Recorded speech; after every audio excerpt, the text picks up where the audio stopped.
Welcome back to Ultimate Fight News. We've got some serious drama brewing in the featherweight division, so let's dive right into the action. Ilia Topuria, man, this guy is all gas, no brakes. He's already got one of the biggest fights of his career lined up later this month against none other than Max Holloway at UFC 308.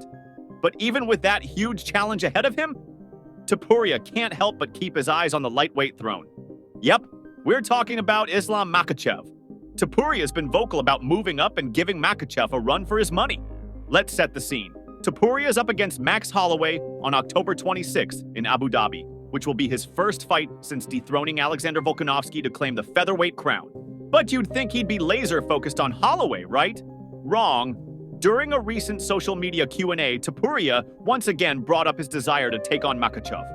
He made it clear as day, "Of course, I think I can beat Islam Makhachev real soon.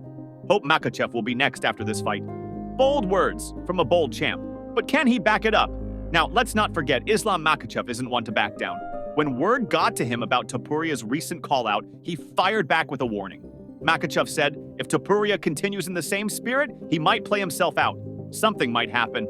He added that so far no one's crossed any personal lines, but Topuria needs to focus on his weight class and maybe, just maybe, try defending his belt at least once before calling him out.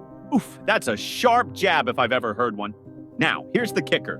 Topuria's fight with Holloway would be his first title defense. If he manages to get past one of the toughest featherweights in the history of the sport, will the UFC really line up a fight with Makhachev next? It's a bit of a stretch. The UFC is known for making crazy matchups, but this one might take a while to cook, especially since Makhachev has his own fight coming up against Arman Tsarukyan. Let's break it down. For this matchup to even be on the table, Topuria has to get through Holloway, which is easier said than done. Meanwhile, Makhachev has to handle business against Tsarukyan. Only then could we start fantasizing about a Topuria versus Makhachev showdown, maybe in the first half of 2025. But what do you think? Are we setting up for a mega fight between Topuria and Makhachev? Or is Topuria getting ahead of himself? Let's hear your thoughts. That's it for today's breakdown. Make sure to smash that like button, hit subscribe, and keep it locked to Ultimate Fight News for all the latest fight news and analysis. Catch you in the next one.